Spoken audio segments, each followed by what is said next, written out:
I know, baby. A few more months. Once the inheritance clears, none of this will matter. I didn't marry her for love. You know that. Heard you say, you never married me for love. You said you married me for an inheritance you thought was still coming. I'm sorry to inform you, but I knew about your plans for quite a while. By tomorrow, I'm filing for a divorce. Simone stood perfectly still in the hallway, one hand frozen on the doorframe, because some part of her body understood before her mind did that the moment she moved, the world she had built for 6 years would end.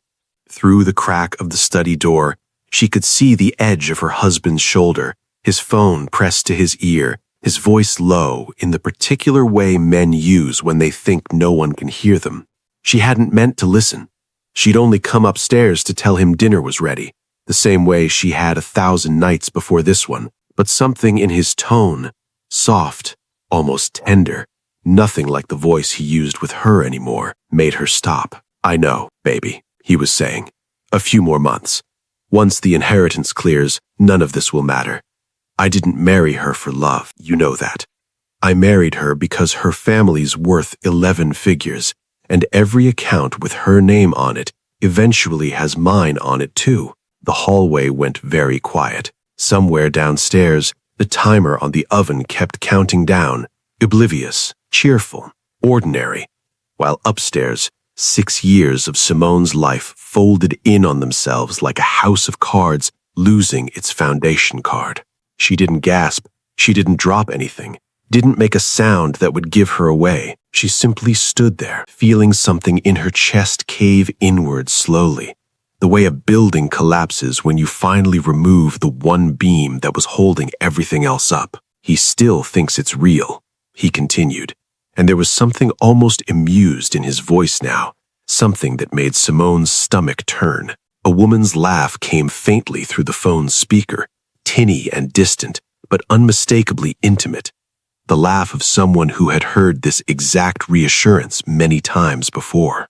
Simone stepped back from the door as quietly as she had approached it, her bare feet silent on the hardwood, and walked down the hallway toward their bedroom like a woman moving through water. She sat on the edge of the bed they had shared for 6 years and stared at her own hands, turning them over slowly, as if checking to see if she was still real, if any of this had actually happened, if the last 6 years of her life had been exactly what they now sounded like, a transaction she had mistaken for a marriage. But her husband had no idea what she had just heard, and he had absolutely no idea who he had actually married, because in 72 hours, the woman he believed was worth only her family's name would show him exactly what she was worth on her own, and it would cost him everything he thought he was patient enough to wait for. To understand why Simone didn't scream, didn't shatter, didn't do any of the things a woman is supposed to do in a moment like that, you have to understand where she came from. She was the only daughter of Robert and Grace Ashworth, a name that carried weight in certain rooms of Atlanta. Old money built 3 generations back from a construction empire her great-grandfather had started with nothing but a truck and a stubborn refusal to fail. Simone had grown up in a house with a circular driveway and a name that opened doors before she ever said a word. And from a very young age, she had learned exactly what that name cost her. At 12, Simone hadn't understood what that meant. By 19, she understood it completely. There had been a boyfriend in college, charming, attentive, endlessly generous with compliments, who had proposed within 8 months of dating, before Simone had ever mentioned a single detail about her family's business. It was her roommate who eventually found the texts between him and his fraternity brothers, calculating, almost gleefully, exactly what her family's holdings might be worth divided across future children. Simone ended that relationship in a single, quiet phone call and told no one why for almost a year. The lesson she carried forward from that wasn't bitterness, it was strategy. She decided, sometime in her early 20s, that she would never again be a woman whose worth began and ended with her father's name. If she was going to be loved, really loved, it would have to be by someone who valued the actual substance of her. her mind, her instincts, her relentless work ethic, the parts of her that had nothing to do with inheritance at all. So, while her family assumed she would eventually take a ceremonial board seat and spend her life attending galas, Simone quietly enrolled in business school under a slightly shortened version of her name, Simone Ashworth Cole, dropping the Ashworth the way you'd set down a heavy bag you were tired of carrying into every room. She built relationships. She built a reputation. And 3 years before she ever met her husband, she had already founded a boutique real estate investment firm entirely on her own credit, her own capital, her own late nights, something that had absolutely nothing to do with her family's fortune and everything to do with what she alone was capable of. She never advertised it. She never corrected people who assumed her polish and confidence came purely from old money. She let the assumption stand because the assumption protected something she had learned, painfully, to protect. The ability to know with total certainty whether someone loved her or loved what she represented. Her husband, Preston, had never once asked a single question about her work beyond polite dinner party curiosity. He assumed, like everyone else, that Simone's comfortable life came entirely from her family, and Simone, for reasons she was only now beginning to fully understand, had let him believe it. Preston Whitlock had grown up adjacent to wealth, without ever quite belonging to it. The son of a mid-level executive who spent Preston's entire childhood attending the right country clubs on borrowed memberships, watching families like the Ashworths from just close enough to feel the warmth of their fire, and just far enough to never actually be invited to sit beside it. That proximity without belonging had done something quiet and corrosive over Preston over the years. He had grown into a man who was undeniably charming, genuinely intelligent, capable of real warmth when he wanted to be, but underneath all of it sat a persistent, gnawing hunger to finally cross the invisible line that had kept his family on the outside for 2 generations. He met Simone at a charity gala of all the predictable places, and he still remembers the exact moment he learned her last name, the small, private thrill of it, like finding a door he'd been quietly testing for years finally give way beneath his hand. He courted her patiently, genuinely, at least on the surface. Flowers she hadn't mentioned wanting, dinners at restaurants he privately couldn't quite afford but never let her see the strain of.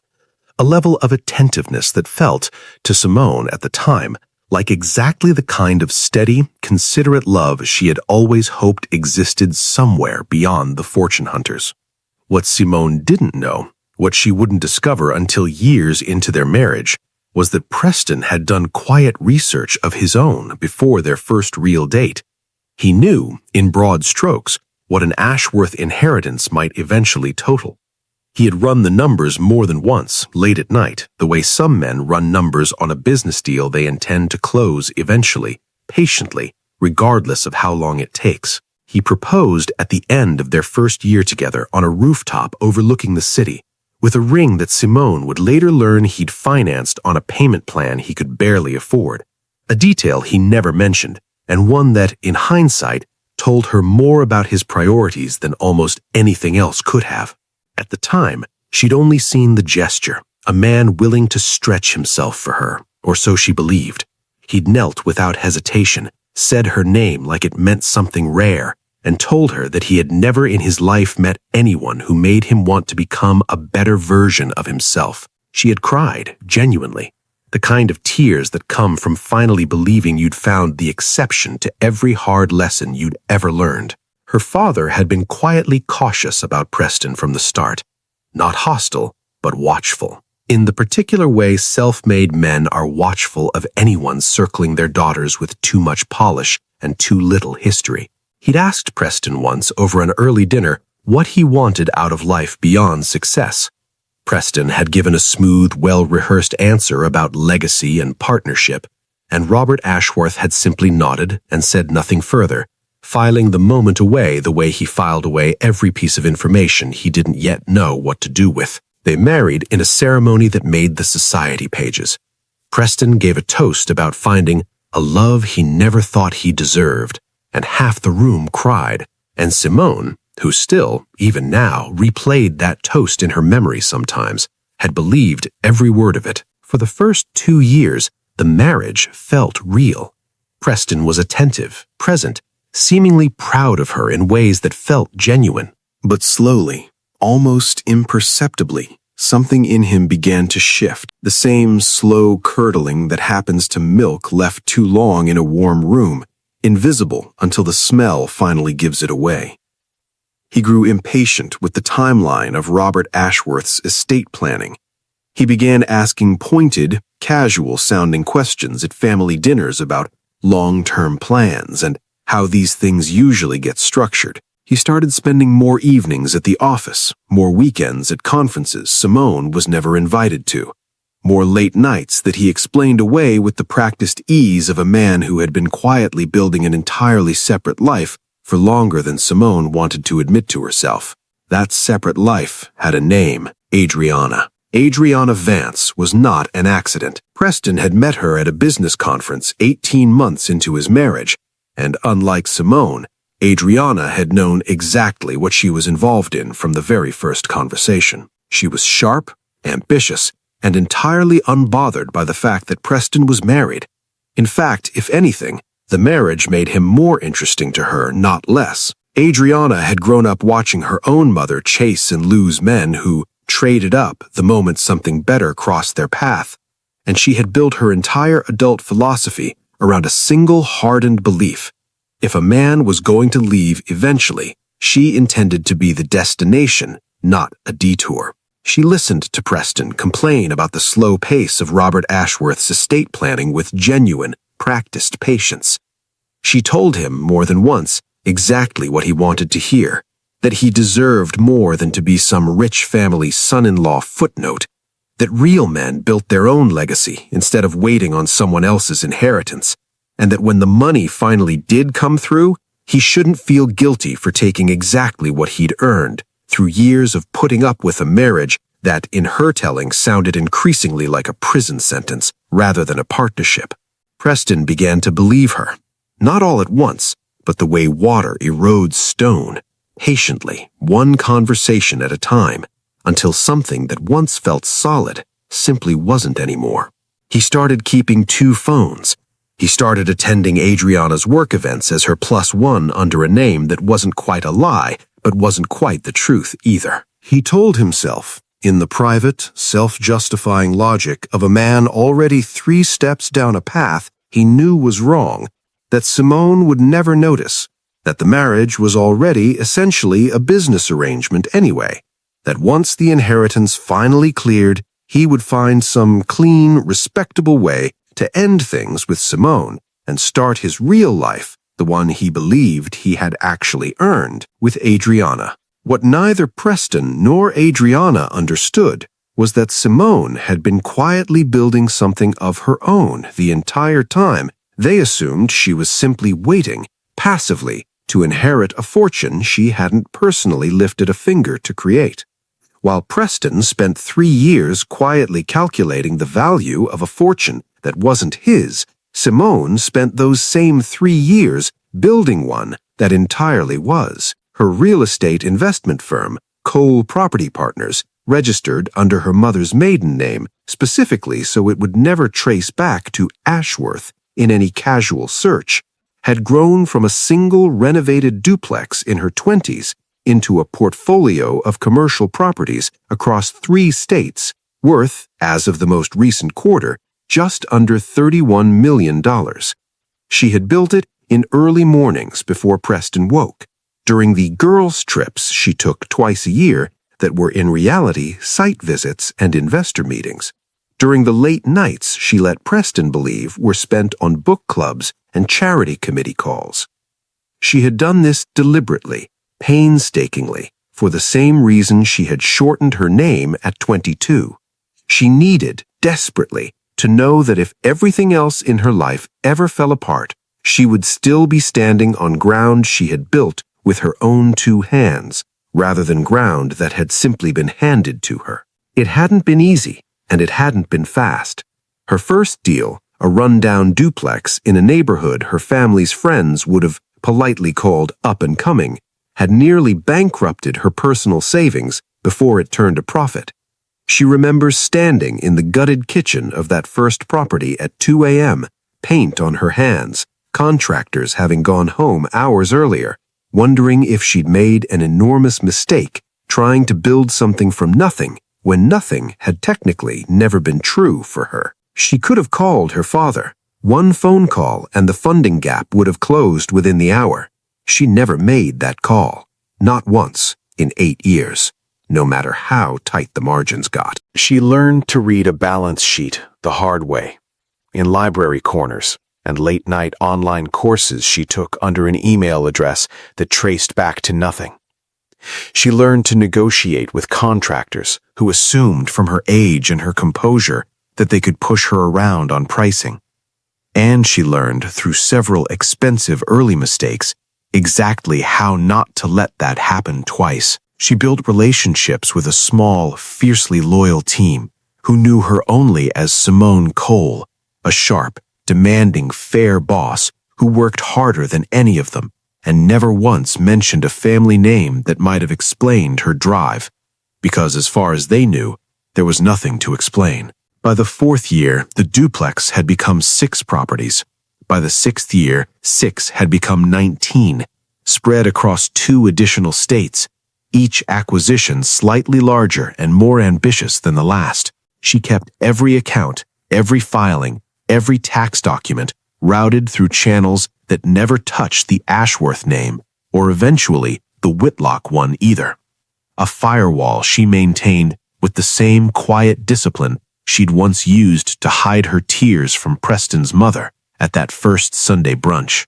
She never told Preston, partly because their conversations over the years had slowly narrowed down to logistics and small talk, the natural erosion of intimacy in a marriage that was already quietly dying long before Simone had any proof of why. And partly, she admitted this to herself only in the quietest, most honest hours of the night, because some instinct she had never fully articulated kept warning her to keep something of her own, something entirely separate from the marriage, just in case. She hadn't known, consciously, what just in case meant. Standing in that hallway outside his study, listening to him call their marriage a transaction that hadn't yet fully paid off, she finally understood exactly what her instincts had been protecting her from all along. Simone did not confront Preston that night. She sat through dinner, the same dinner she had been coming upstairs to announce when she overheard him, and watched him eat, watched him ask about her day with the same practiced attentiveness he'd shown since the very beginning, and felt something in herself go cold and still and very, very clear. "You're quiet tonight," he said, refilling his wine. "Just tired," she said. And the lie came easily, more easily than she expected, because some part of her understood, even then, that she was no longer simply his wife sitting across the table. She was a woman gathering evidence. She didn't cry until he'd fallen asleep beside her, hours later, breathing evenly, utterly untroubled, a man who believed he had months left to finish, patiently waiting out a fortune. She cried silently into a pillow, in the dark, in the same bed where she had once believed, completely, in a toast about undeserved love. But by morning, the crying had stopped, replaced by something far more useful. She called her family's longtime attorney, a woman named Diane O'Coffer, who had handled Ashworth business matters for over 20 years and who Simone trusted the way she trusted almost no one else. She didn't explain everything at first, only that she needed a discreet, thorough review of every joint account, every document Preston had ever asked her to sign for tax purposes, every piece of paperwork that might reveal exactly how deliberately he had positioned himself financially throughout their marriage. What Diane found over the following 2 days confirmed what Simone had already suspected in the cold, clear logic of the morning after. Preston had, on 3 separate occasions over the past year, attempted to have Simone sign documents that would have restructured certain jointly held assets in ways that disproportionately benefited him in the event of a divorce. Documents he had framed, each time, as routine estate planning, and that Simone, trusting him completely at the time, had signed without her own independent counsel present. It wasn't just emotional betrayal. It was, Diane told her carefully, potentially actionable financial manipulation, the kind of pattern family courts took very seriously when properly documented. Simone listened to all of it without a single tear. Something had shifted in her overnight. The particular hardening that happens in people who realize that grief, however real, is a luxury they cannot afford until after the necessary work is done. For the next several weeks, Simone did something that required more discipline than anything else she had ever done in her life. She acted completely normal. She continued the marriage exactly as it had been, pleasant, distant, quietly hollow, while Diane's team compiled a complete financial picture. While Simone's own private investigator, hired under an LLC that traced back nowhere near her name, documented Preston's continued relationship with Adriana across 6 separate meetings, 3 hotel stays, and one particularly damning weekend trip that Preston had told Simone was a solo work retreat. She let him believe every single day that he still had time. She smiled at dinner parties where he introduced her, as always, primarily by her family's name. She sat through a Sunday brunch where his mother asked, with poorly disguised eagerness, "Any updates on your father's estate planning, dear?" And Simone answered smoothly, giving away nothing. Meanwhile, quietly, methodically, she prepared 3 things simultaneously. First, ironclad legal documentation, the falsified estate planning signatures, the pattern of financial positioning, all of it organized into a case Diane assured her would hold up under any scrutiny a judge could apply. Second, complete evidence of the affair, dates, locations, a paper trail connecting Preston and Adriana that left no room for the kind of deniability men like Preston always assumed they'd have available if they were ever caught. Third, and this was the piece that mattered most to Simone, more than the money, more than even the affair, full, undeniable proof of Cole Property Partners, the $31 million portfolio she had built entirely on her own. The deals, the properties, the years of unglamorous, unwitnessed labor that had nothing whatsoever to do with the Ashworth name. Because when this finally came out, and she had decided somewhere in those quiet weeks exactly how it would come out, she needed everyone to understand something Preston himself had never bothered to learn in 6 years of marriage, that Simone Ashworth Cole had never needed his patience or his calculations or his careful decade-long wait for a fortune that wasn't his to count. She already had one of her own. The gala was Preston's idea, a fundraiser for a foundation his family had long courted favor with, exactly the kind of event where Robert Ashworth's name still opened every door in the room. Preston had spent weeks looking forward to it, the particular kind of anticipation of a man who believed he was finally, truly arriving somewhere he'd circled for years. He had no idea Simone had chosen this exact night, this exact room, deliberately. The evening unfolded normally at first. Champagne, familiar faces from Atlanta's old money circuit exchanging the same practiced pleasantries they always did. Preston was in his element, working the room with his particular blend of charm and quiet hunger, unaware that near the back of the ballroom Diane Aquifer stood quietly waiting for Simone's signal, a sealed folder in her briefcase. Simone moved through the early part of the evening with a composure that cost her more than anyone watching could have guessed. She smiled at Preston's business associates. She let his mother squeeze her hand warmly at the check-in table and murmur something about how radiant she looked. She watched Preston from across the room lean in close to whisper something to a colleague's wife that made them both laugh, easy and unbothered, a man fully at home in a life he believed he had nearly finished winning. Twice, she caught herself almost softening at the familiar sight of him in a tuxedo, some old muscle memory of affection flickering before she reminded herself of the exact words she had heard through that study door. Each time, the memory did its work.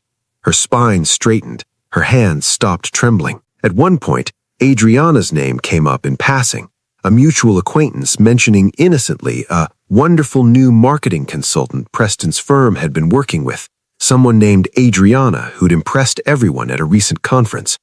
Simone smiled, thanked the woman for the introduction to the name, and excused herself to the restroom, where she stood gripping the edge of a marble sink for almost a full minute before her breathing steadied enough to return to the floor. It came during the evening's brief charitable address, when the Foundation's board chair invited a few notable guests to say a few words about community investment. Simone had arranged weeks earlier to be one of them, introduced not as Simone Whitlock, wife of Preston, and not even as an Ashworth, but by the name she had built entirely herself. "Good evening," she said, stepping up to the small podium, her voice steady in a way that surprised even her. Many of you know me as Preston's wife, or as Robert Ashworth's daughter. Tonight, I'd like to introduce myself a little differently. She glanced briefly toward Preston, who was smiling in the crowd, still utterly unaware. My name is Simone Cole, and for the past 8 years, I've built Cole Property Partners into a $31 million real estate investment firm, entirely independent of my family's name and entirely without my husband's knowledge. A ripple moved through the room. Murmurs, confused glances toward Preston, whose smile had begun very slowly to falter. I found out 3 weeks ago that my husband has spent the past 18 months in a relationship with a woman named Adriana Vance, while simultaneously attempting on 3 separate occasions to restructure our joint finances in preparation for a divorce he assumed would be timed conveniently around my father's estate settling. The room had gone completely silent, the particular silence of several hundred powerful people simultaneously reassessing everything they thought they knew. Near the bar, a man Simone recognized as one of Preston's most valued business contacts slowly lowered his champagne glass without drinking it, his eyes moving between Simone and Preston with the calculating focus of someone already deciding which relationship was more valuable to preserve. Preston's mother's hand had gone to her own throat, her face draining of color in a way that made her look, for the first time in Simone's memory, genuinely old. Somewhere near the back, a photographer hired for the Foundation's press coverage had quietly begun taking pictures no one had approved, sensing correctly that this moment would matter far more than anything on the evening's official program. I overheard him tell her 3 weeks ago that he never married me out of love, that he married me for an inheritance he believed would eventually be his. She paused, and for the first time all evening, her voice softened slightly, not with sadness, but with something closer to finality. What he didn't know is that I never needed his patience, or his math, or his decade of careful waiting. I built my own fortune on my own terms, entirely separate from anything my father ever gave me. And starting tomorrow, my legal team will be filing for divorce on grounds that will be a matter of public record by the end of the week. What happened to Preston in the months that followed was not dramatic in the way film and television usually depict consequence.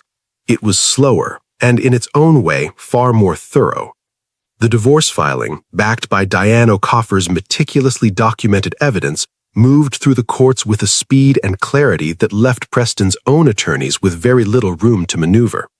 The falsified estate planning documents alone were enough to shift the settlement dramatically in Simone's favor. Combined with the documented affair, Preston left the marriage with a fraction of what he had spent 6 patient years calculating. But the financial consequence, though real, was almost secondary to what happened socially. Atlanta's old money circuit, it turned out, had a very long memory and very little patience for men who were caught, publicly and irrefutably, treating a marriage as a business transaction. Preston found himself quietly uninvited from boards he had spent years cultivating relationships to join. Business partners who had once valued his connection to the Ashworth name suddenly found reasons to take meetings elsewhere. The very proximity to old money that Preston had spent his entire adult life chasing closed itself off to him with a finality he hadn't thought possible. Adriana, for her part, discovered quickly that Preston had very little actual fortune of his own to offer once the scandal made him professionally radioactive. She was gone within 2 months, having recalculated, with the same cold clarity she'd once applied to Preston's marriage, that he was no longer the destination she'd believed him to be. Simone did not gloat. She didn't attend the whispered conversations that followed her through galas for the rest of that year, didn't correct or elaborate when people asked carefully what had really happened. She simply continued building. Cole Property Partners expanded that year into a 4th state, and Simone, for the first time in her adult life, did so publicly under her full name, with no need to hide the scope of what she had built. She didn't need anyone to know anymore. She needed, finally, only to know it herself. A year later, Simone stood at the ribbon cutting of her firm's newest commercial development, a mixed-use property in downtown Atlanta that had taken 11 months and considerable personal risk to complete. Her father stood beside her, quietly proud in the understated way he had always shown love, and for the first time in longer than she could remember, Simone felt something settle in her chest that felt unmistakably like peace. She never remarried, though she dated, eventually, with a wariness that had become, if anything, sharper and more precise than before, not out of bitterness, but out of hard-won clarity about exactly what she was and was not willing to accept from anyone who wanted to be close to her again. She kept one thing from the marriage, not out of sentiment, but as a private reminder, a single photograph from their wedding day, tucked in a drawer she rarely opened, not because she missed Preston, but because she never wanted to forget the version of herself who had once believed a beautiful toast was the same thing as a true one. Here is what this story is really about, underneath the overheard phone call and the gala confrontation, and the quiet, patient building of an empire no one saw coming. It is about the danger of believing that love and inheritance can ever be separated by simply hoping the people around you are better than their incentives.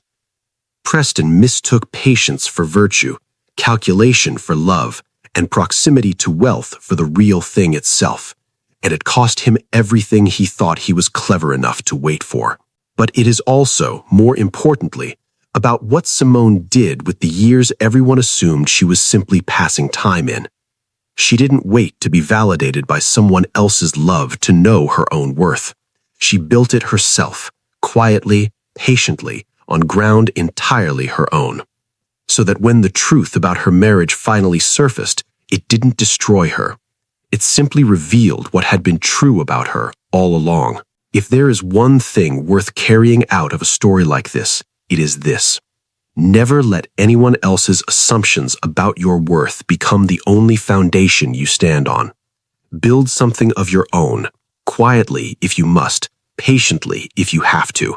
Not because you expect to need it, but because the day you do need it, it will already be there, standing solid beneath you, built by no one's hands but your own. She walked into that marriage believing love didn't need proof. She walked out of it having built proof of exactly who she was, entirely on her own. Don't wait for someone else to see your worth. Build it yourself, quietly, patiently, until the truth speaks louder than anyone's assumptions ever could. Thanks for watching. This story was made and produced by Akavox, and don't forget to like and subscribe.